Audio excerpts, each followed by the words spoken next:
Kubor ka Batesi TV. Lawan Rashapi da ka Orange Nissan Looms Hopo near Fire Brigade Shillong. Ringkat bat ka net foodish.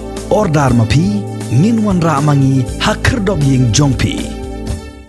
Menteri Rangba Kajela Konrad Sangma Uliatho Bikelayo Bansai Artli ki Metïap na ka Krem Dewïong kabakisan Ngut kinong belati Dewïong na Assam kilahab hakalai poterik ujemang arajar arpuway henrei uloong bahadu menta ka sorkar kamyo pediang da ka jingtho namar baki dang shuyo jingtip leng baka WhatsApp bad hadu menta ka sorkar kadang update ya ka report ka bawanna Deputy Commissioner ka East Jaintia Hills District.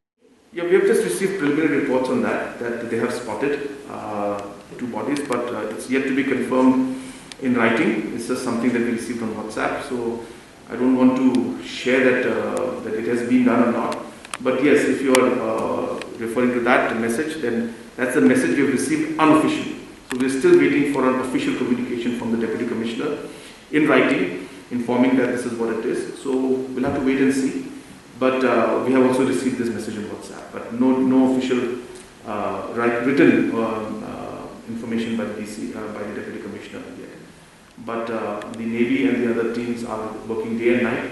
So let us see what the results will be.